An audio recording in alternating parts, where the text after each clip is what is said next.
En fait, vous devez penser qu'il y a une ligne qui est justement la ligne qui va de la France et qui arrive à la Ligurie et puis descend vers la Toscane, qui est interrompue en deux.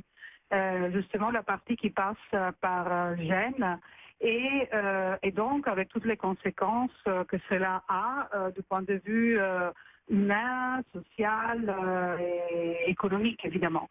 Et donc maintenant la question c'est évidemment de savoir qu'est-ce qu'il faut faire pour trouver de façon assez rapide, bien faite et soutenable, disons, une alternative qui soit possible et rapide, non, considérant qu'il y a cette coupure violente qui a affecté la région. Donc, alors, on va en parler dans un instant, mais il faut bien mettre les choses en perspective. Gênes, c'est une agglomération d'1,5 million d'habitants, un peu comparable à celle de Marseille, un port par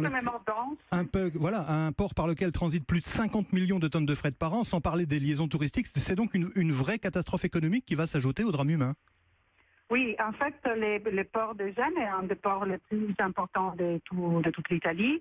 Et c'est un port qui a connu des moments de crises extrêmement graves et qui commençait maintenant à sortir de cette crise. Il y a plus ou moins 1,5 million de containers qui arrivent et qui repartent à Gênes chaque année.